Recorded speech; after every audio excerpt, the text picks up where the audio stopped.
ये सब अचानक नहीं हुआ है, ये उन समुदायों की चीखों का नतीजा है। लेकिन यहाँ पर 91,000 नैनोग्राम तक पाया गया, लेकिन अभी तक बड़े स्तर पर कानूनी रूप से कुछ भी नहीं हुआ है और आपराधिक लापरवाही का दोषी मानते हुए जेल की सजा सुनाई।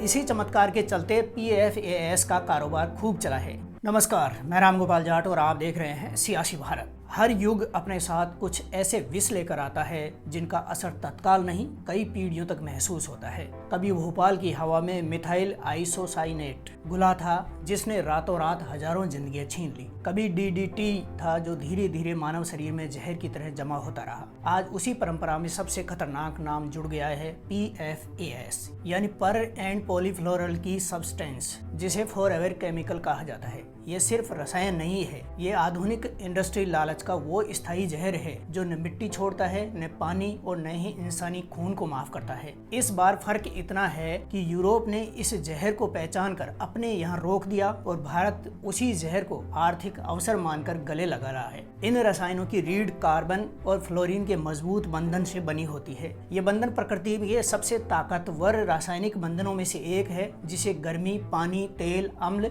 या समय कुछ भी आसानी से तोड़ नहीं पाता है। यही कारण है कि PFAS को फॉरएवर केमिकल कहा जाता है। PFAS अणु दो हिस्सों में काम करता है। एक सिरा पानी से दूर भागता है, जबकि दूसरा सिरा तेल और ग्रीस को भी नहीं पकड़ने देता है। इस दोहरी प्रकृति के कारण PFAS किसी भी सतह पर एक ऐसी अदृश्य परत बना देता है जिस पर न पानी टिकता है, न तेल और न गर्मी का असर पड़ता है। इसी गुण के कारण नॉन स्टिक तवे पर खाना चिपकता नहीं है, फूड पैकेजिंग में तेल रिश्ता नहीं है, कपड़े वाटरप्रूफ बनते हैं और फायर फाइटिंग फोम आग को तेजी से दबा देता है। लेकिन यही स्थायित्व इसकी सबसे बड़ी समस्या भी है, क्योंकि जो रसायन टूटते नहीं वे शरीर, पानी और पर्यावरण में जमा होते चले जाते हैं। इसी चमत्कार के चलते PFAS का कारोबार खूब चला है। लेकिन जिस चमत्कार पर उद्योग फूला, उसी ने मानव स्वास्थ्य और पर्यावरण की नींव हिलाकर रख दी है। वैज्ञानिक अध्ययनों ने बार बार चेताया कि ये रसायन प्रकृति में कभी टूटते नहीं हैं,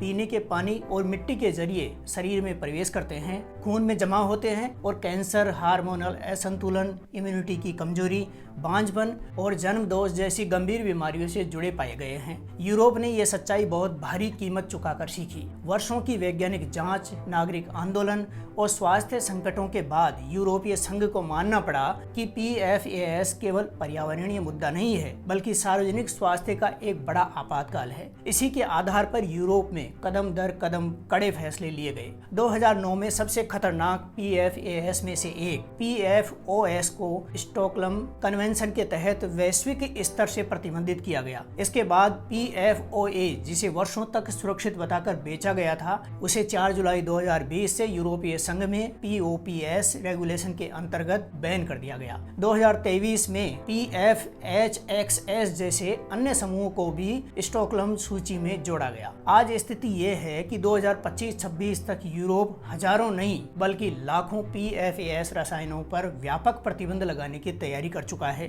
फ्रांस जैसे देश ने तो फैशन, कॉस्मेटिक्स और पैकेजिंग जैसे उपभोक्ता उत्पादों में PFAS के उपयोग पर 2026 से 2030 के बीच पूर्ण रोक की स्पष्ट समय सीमा तय कर दी है। ये सब अचानक नहीं हुआ है, ये उन समुदायों की चीखों का नतीजा है जिन्होंने अपने नदियों का पानी, खेतों की मिट्टी और अपने बच्चों का स्वास्थ्य खोया है। इसी त्रासदी का सबसे भयावह उदाहरण इटली का वेनेटो क्षेत्र है। यहाँ मिटेनी SPA नामक कंपनी ने वर्षों तक PFAS का उत्पादन किया और उसका जहरीला अपशिष्ट सीधे भूजल में उतारता रहा। नतीजा ये हुआ कि आसपास के इलाकों में रहने वाले लगभग 3.5 लाख लोग इस जहर के संपर्क में आए। मेडिकल जांचों में उनके खून में PFAS का स्तर सामान्य से कई गुना अधिक पाया गया। सामान्यतः किसी भी व्यक्ति के शरीर में 8 नैनोग्राम तक PFAS हो सकता है, लेकिन यहाँ पर 91,000 नैनोग्राम तक पाया गया, जिसके कारण इटली के इस क्षेत्र में कैंसर, थायराइड रोग, प्रजनन समस्याएं और बच्चों में विकास संबंधी विकार आम होने लगे।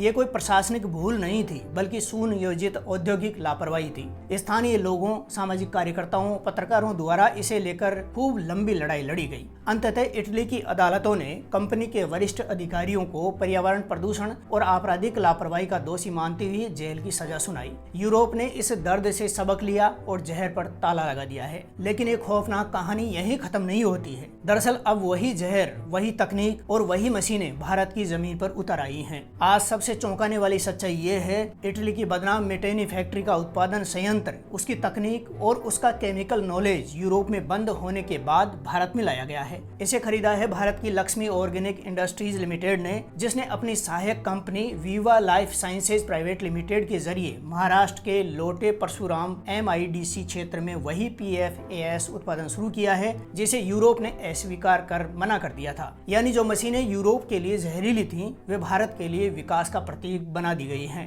यूरोप के अनुभव से महाराष्ट्र में स्थानीय निवासियों और पर्यावरण समूहों ने चेतावनी दी है, लेकिन अभी तक बड़े स्तर पर कानूनी रूप से कुछ भी नहीं हुआ है। कहा जा रहा है कि यहाँ पर भी वेस्ट वाटर ट्रीटमेंट की पर्याप्त व्यवस्था नहीं है, इसलिए बिजली कटौती के दौरान रासायनिक अपशिष्ट सीधे जल स्रोतों में छोड़ा जाता है। फिर भी भारत की नियामक व्यवस्था इस पर चुप है। यही इस पूरी कहानी का सबसे खतरनाक पहलू भी है कि आखिर अभी तक भी इस मामले में कानूनी रूप से चुप्पी क्यों साधी गई है। भारत में आज तक PFAS को लेकर विशेष रूप से नियंत्रित करने वाला कोई ठोस राष्ट्रीय कानून मौजूद नहीं है। न पीने के पानी में इसकी अधिकतम सीमा तय है, न मिट्टी और हवा में इसकी नियमित निगरानी करने का सिस्टम डेवलप किया गया है। इंडस्ट्री केमिकल के रजिस्ट्रेशन और उसके खतरे के मूल्यांकन की प्रक्रिया अधूरी है। कुछ समय पहले खाद्य पैकेजिंग में PFAS हटाने का प्रस्ताव जरूर आया, लेकिन वह केवल एक छोटे से उपयोग तक सीमित है। व्यापक उत्पादन और इस्तेमाल पर कोई प्रभावी रोक नहीं है। यही वह जगह है जहां यूरोप और भारत के रास्ते अलग हो जाते हैं। यूरोप में स्वास्थ्य और पर्यावरण के भारी नुकसान के बाद भी जो प्रतिबंध लगाए गए, वही भारत में बिजनेस अपॉर्चुनिटी बन गए हैं।